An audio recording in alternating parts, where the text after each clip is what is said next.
And the most important choice of my life was one click away from me.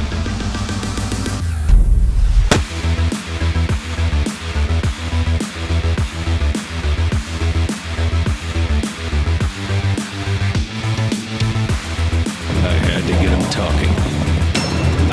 Okay, please calm down! Ambition and inconsistency, two words with very different meanings yet so often come together. Ambition is a great asset to have when used correctly. Ambition can push you to create something unique and interesting, to implement new ideas, and to make something bigger than you ever have before. However, with too much ambition comes inconsistency. When you have so many unique and interesting ideas, it can be easy to set your sights higher than you can actually achieve. That's how I feel about Foreclosed.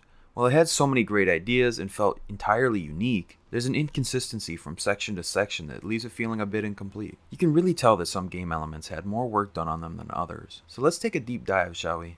Well, this is disappointing. Foreclosed is an action-adventure game comprised mostly of third-person shooter action, but changes often depending on what the scene calls for, with a large focus on narrative storytelling. The story in this game is a bit hard to follow at first, as no time is really spent informing you of how the world works. The first thing you hear is a monologue from your character that means a whole lot of nothing as far as explaining the world your character lives in.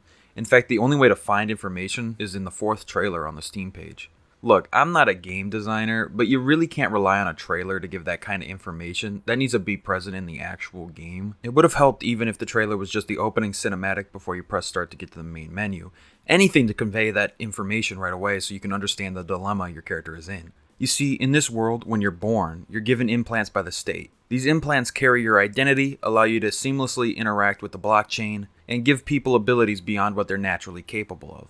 However, these come at a cost. You're born into debt. Companies buy the identity debt from the state, basically working as investments. They'll cover your debt in exchange for your work. The company you work for, SecureTech, however, has been working with experimental firmware, giving your implants capabilities far beyond what the state allows. You play as Evan Kapnos, and as soon as you wake up, you're greeted with a message from the city government. Your employer and identity debt holder SecureTech has gone bankrupt, and they've been forced to foreclose your identity. The company and their assets are going to be auctioned off. You are prevented from leaving the city, your access to the blockchain has been revoked, and your weapon has been disassociated from your ID. You're ordered to appear in court by 4 p.m. However, after leaving your home, you're ambushed by people trying to kill you. Just barely getting away, you're forced to sneak out of the area. Luckily, the founder of SecureTech, Dahlia Kari, saves your ass and explains what she knows.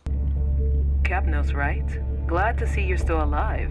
She believes the company was sabotaged, and she needs your help finding out who did it. You're not left with much choice but to cooperate, as whoever sabotaged the company has been killing all of its workers to clean up the evidence. It's an interesting plot with a surprising amount of development over its somewhat short runtime, and while it started off hard to follow, things started falling into place and the story became more engaging as it continued. Like I said, had the info in the trailer been there from the start, it would eliminate any issue I had with the story. Where the game really starts to shine for me is the pacing. This isn't a game where action will be constant. In fact, you don't even get a gun until half an hour in. Instead requiring you to sneak around, avoiding enemies, or sneaking up behind them to take them down, until you can make your way to the gun, which sets up some firefights back to back until you can escape the building.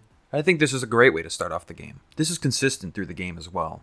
In fact, there's one level where there's no combat at all, instead focusing on puzzles to make your way through a facility, which is contrasted by a massive shootout at the very beginning of the next level. However, sometimes while the pacing is fine, the level design itself isn't. This is where the inconsistencies start to arise. Some sections are done excellently, while others are done horrendously. Let's start by talking about the combat itself. It's incredibly awkward to get used to. For some reason, you can only adjust the camera sensitivity for when you're aiming using LT. The actual camera's sensitivity can't be changed, making switching targets between enemies extremely awkward. So often you'll overshoot your intended target because you went from aiming at one enemy to try to reposition your aim for another across the room. Another aspect that makes the combat awkward is the fact that you can only use most of your abilities while aiming. If I want to put up a temporary shield, I need to leave cover, hold LT, and then press a face button to activate it. But going back, there is actually no cover system in the game at all, instead forcing you to stand or crouch behind things, and whenever you aim, you stand up completely exposing yourself. This makes engaging in battles a bit of an annoying experience, as often you'll be gunned down before you have a chance to do anything. This is amplified by the fact that most enemies in the game are massive bullet sponges. If an enemy is close and has body armor, it's almost never worth leaving cover to attempt to kill them because they'll likely gun you down before you can. This leads to the best way to take on combat to be just cheesing it. You see, in this game, as long as your crosshair is red, you'll probably hit the enemy, even if it appears like your gun is aimed at the wall. This makes the best strategy for the majority of the game to just put yourself around a corner or pillar and peek the camera out just enough to light your crosshair red and shoot them through whatever object is in front of you. This doesn't exactly make for compelling combat, but it's basically the only way to survive larger firefights. Eventually you'll get used to the combat, and the aiming won't feel as uncomfortable. Also, to help in combat, you unlock abilities by leveling up your character. Surviving combat encounters and finding certain collectibles will give you a lot of XP. However, be wary, as the collectibles will glitch out on you if you die before hitting a checkpoint. This is unfortunate, as when you reset to the last checkpoint, the XP you got from the collectible is lost. However, the collectible doesn't respawn, so you effectively just lose that XP altogether. This is made more annoying by the rarity of checkpoints in certain levels, sometimes making this happen for 3 or 4 collectibles at once. The abilities in the game are very useful, especially the lift ability, which will raise an enemy in the air, stopping them from being able to attack, and if an enemy has a shield, it would cause them to just drop it instead. That's honestly what I used it for most, as it's just pointless to try to shoot an enemy's shield off. It takes a ridiculously long amount of time to do. Other abilities include slamming an enemy onto the ground, creating a temporary shield that will make you invincible, overheating your core to cause an explosion, as well as a few others I'll leave for you to discover if you choose to play the game yourself. On top of abilities, there are also gun upgrades, and while you only get one gun through the entire game, it's a well-rounded weapon, and with a few upgrades it can be made even more powerful. You have 2 fire modes to choose from, and you can press the right stick to switch between them. There's a standard fire mode that has unlimited ammo, and you have your upgraded fire mode that uses whatever 3 upgrades you have selected. However, there's a limit to your power. Every time you use an ability or the gun's upgraded mode, it will start to overheat your implants. If you get too overheated, it'll stun you for a few seconds, leaving you completely exposed as an easy target. I think the balancing there is nice, as the abilities are extremely powerful. I'm not gonna lie, despite my criticisms of the fighting, once you get used to the awkward mechanics and some of the abilities are unlocked, the fights turn from frustratingly slow to strategically fun. You still can't run out all willy-nilly as you have very little health, but the upgrades really turn the tide to make the game a more enjoyable experience. I wish the same thing could be said for the stealth segments of the game, as there's no amount of upgrades that can fix just how bad those feel. I find it fascinating that the stealth only relies on if the enemies can see you. Noise level doesn't seem to matter unless you shoot. Even further, you can kill an enemy right by another one, and when they turn around, they won't acknowledge the dead body at all. However, for some reason, if you use telekinesis to throw an item from across the room at an enemy, they all immediately are alerted to where you are. Like, how did you know I was behind this wall when that barrel came from a completely different direction? The worst example of the stealth, though, has to be the worst section of the entire game. This section where you have to traverse 3 back-to-back areas, avoiding police drones.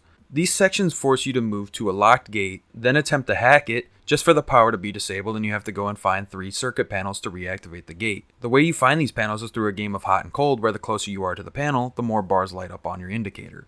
These panels are hidden amongst a bunch of police drones, and if they spot you, you immediately fail and have to restart. Luckily, there's a checkpoint after the second gate is opened, but that's probably just because the third one is the most BS of them all. Since this entire section is done from fixed camera angles, your vision is a bit blocked, and since the final section is technically 2 areas, the camera changes perspectives about the halfway point. The problem is that one of the 3 panels you have to activate is back behind where the camera changes perspective, so you have to walk into a section completely blind before the camera changes back. Twice when doing this, I was spotted by a drone I couldn't see because it was off screen. This section of the game was just incredibly frustrating due to some poor design choices.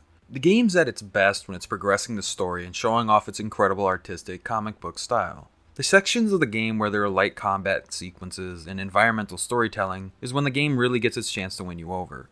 None of this culminates better than in the game's dream sequence. The person who had the idea for this section deserves a hefty raise, unless they're the same person that designed that stealth section. This section combined everything that I liked with none of the BS that I didn't. It was perfect. You have these incredibly interesting environments made of different shades of blue, seemingly in a void, while fighting small groups of enemies as you progress. All the while, there are lines from earlier in the game echoing in the background. The sound design on this level truly elevated it, with a great track that emphasized how strange the dream was.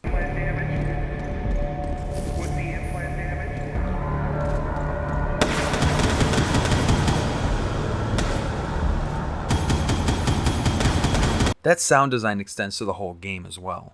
The gun sounds really punchy, the bullets hitting by you sound good, and the entire soundtrack was really well done, helping enhance the atmosphere of this futuristic world. The only part of the sound design that I think could have used a bit more work was the voice acting. Some characters like the city governor and Daniel Bazowski sound good, while a lot of others feel off. This is especially true for the main character himself. The need for a gruff-sounding protagonist is long gone. This isn't the mid-2000s anymore, And while this wouldn't be a big issue if it sounded natural, it sounds really forced. Crossing the threshold of Kiklos' office, I thought I could see the light at the end of the tunnel. But that light turned out to be a speeding train, ready to bulldoze what was left of my hopes. I also find it strange that when you select dialogue, your character doesn't actually say it. Instead, it just skips right to the response the character you're talking to gives. While I see a perspective that could argue for doing it that way, as some may see it as a waste of time for your character to say the same thing you just read, I personally feel that it makes the game more immersive. There is a reason games like Mass Effect choose to do it, and it's not like you don't have a voice actor for the character anyway. Honestly, this might be the most 50-50 I've felt on a game yet. There's so many aspects of this game that I truly thought were well done and I liked them, but there are also quite a lot of things that I didn't like and that didn't feel quite finished. Despite all of its shortcomings though, there's just something that I loved about the game.